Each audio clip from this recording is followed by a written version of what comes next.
Lyon Pôle Bourse, faire grandir les entreprises grâce à la cotation, animer le club des sociétés cotées et développer un écosystème boursier dynamique.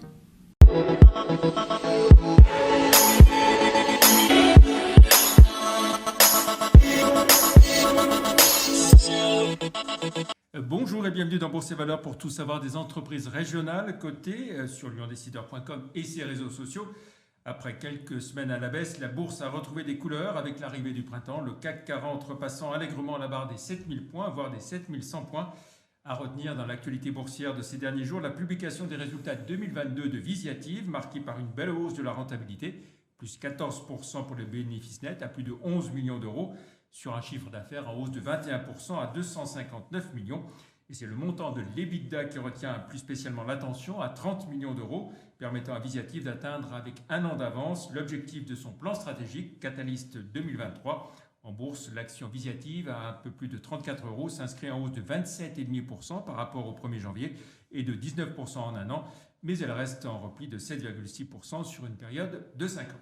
On retrouve à présent notre invité, Henri Biscara, président du directoire d'Orapi. Bonjour. Bonjour. Merci d'avoir accepté notre invitation. Alors, Orapi, spécialiste de l'hygiène professionnelle, dont l'activité a été boostée pendant 2 ans par la crise sanitaire, vous affichez quand même une croissance en 2022 ? Oui, je crois que 2022, on entre effectivement dans une ère post-Covid. Donc on a perdu le chiffre d'affaires qu'on avait précédemment sur ces produits, moins 44% sur cette partie-là.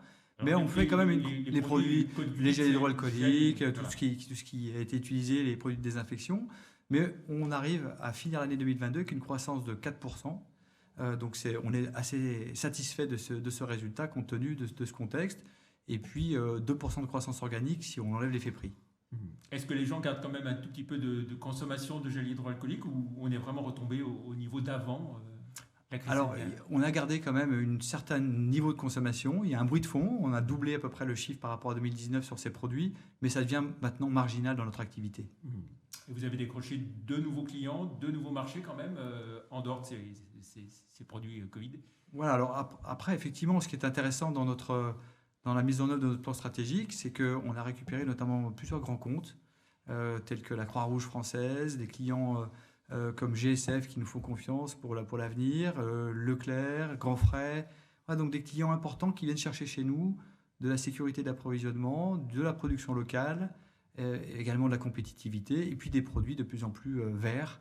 C'est l'attente de nos clients et on correspond assez bien à toutes ces attentes. Donc c'est pour ça qu'on a ces nouveaux marchés qui vont nous porter dans les années à venir. C'est un axe stratégique important, la recherche de nouveaux produits innovants et prenant en compte le respect de l'environnement. C'est un axe majeur. On est sur un marché qui est globalement assez stable et en croissance, mais c'est un marché qui est en profonde mutation. De plus en plus, nos collaborateurs et nos clients attendent qu'on fasse des produits qui soient sains pour l'utilisateur et le plus neutre possible sur l'environnement. Donc on travaille sur les ingrédients, pour les ingrédients naturels. On travaille beaucoup sur les emballages et surtout les systèmes de recharge pour justement réduire l'impact environnemental, faire des offres bas carbone. Voilà, c'est comme ça qu'on prend des parts de marché. Et donc on pense que le marché va aller vraiment vers ces nouvelles pratiques, ces nouveaux usages dans les années qui viennent. Et pour tout ça, ça veut dire que vous avez fait des investissements significatifs ?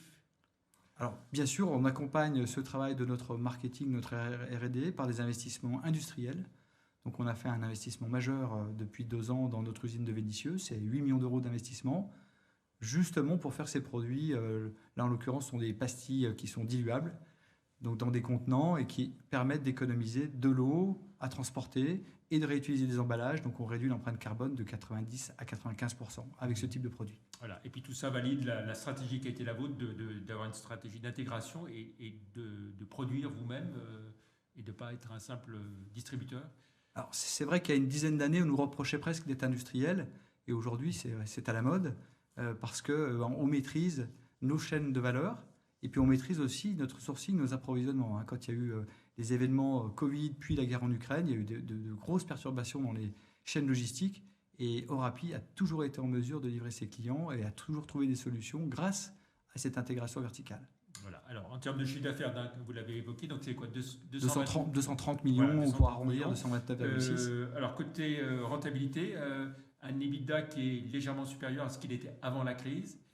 Alors c'est un Et EBITDA un résultat net qui, lui, on va dire relativement faible. Voilà, 0,8 millions d'euros, un EBITDA de 16 millions d'euros, ce qui représente 7% du chiffre d'affaires.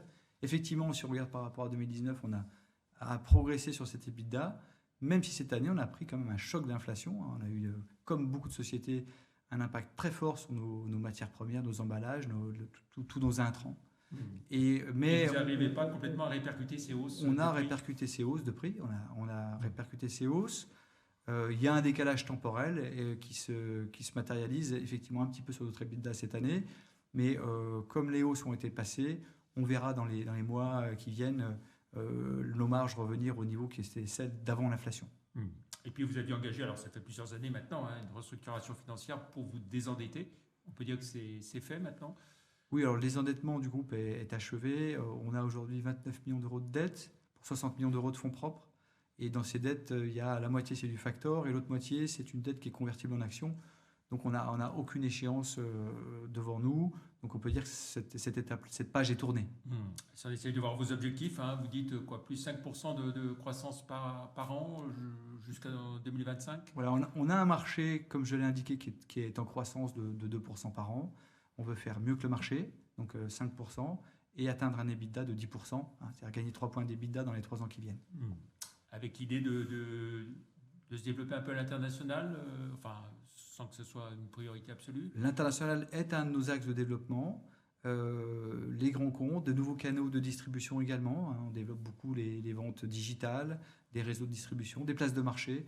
Donc voilà, on est sur cette stratégie multicanale parce que nos clients évoluent et on les accompagne dans cette évolution. L'international, c'est quelle part de votre chiffre d'affaires aujourd'hui? C'est environ 20% de notre chiffre d'affaires.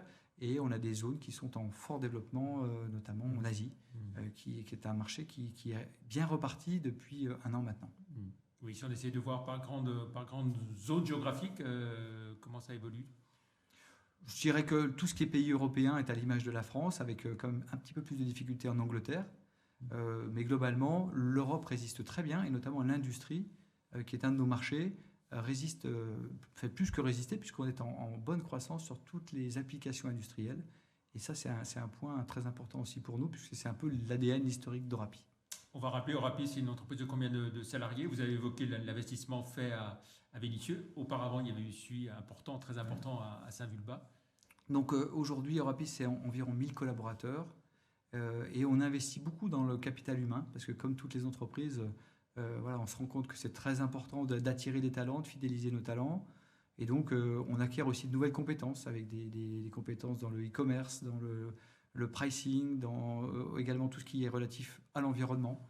Donc, de nouvelles personnes nous rejoignent et ça nous permet de préparer bien l'avenir. Et puis, vous n'excluez pas de faire éventuellement des acquisitions ciblées? Rien n'est exclu, bien entendu, et nous ferons ce type d'opération probablement pas en 2023. Il faut que, encore une fois, on continue notre plan stratégique, mais évidemment, on regarde de très près la concurrence. Très bien. Pour finir, Henri Biscarat, on va jeter un œil à votre parcours en bourse. Au moment où on enregistre, vous êtes à un peu plus de 4,09 € ou même 4,40 aujourd'hui même. C'est un repli de 14,4% depuis le 1er janvier, de 29,8% en un an, 60% en 5 ans. Est-ce que vous allez verser un dividende avec un résultat faible? On n'a pas prévu cette année de verser de dividendes. La création de valeur, elle vient dans la mise en œuvre de notre plan stratégique. Je pense qu'on est très mal valorisé en bourse pour le moment. Mais les résultats des années successives, à un moment donné, je pense que le marché reverra cette valeur d'un autre œil. Voilà, et lorsque la rentabilité reviendra plus forte, il y aura peut-être un dividende à ce moment-là. Bien sûr, notre stratégie, ça a toujours été de verser une partie du résultat. Et donc, nous reprendrons ces versements dès que ce sera possible. Très bien. Merci beaucoup, Henri Biscarat, d'avoir été l'invité de Bourse et Valeurs dans ce nouveau plateau, ici dans les locaux de Tribune de Lyon, Lyon Décideur. Plus d'informations sur Orapi sur le site live.euronext.com. Très bonne fin de semaine et on se retrouve la semaine prochaine pour une autre émission. Merci, au revoir.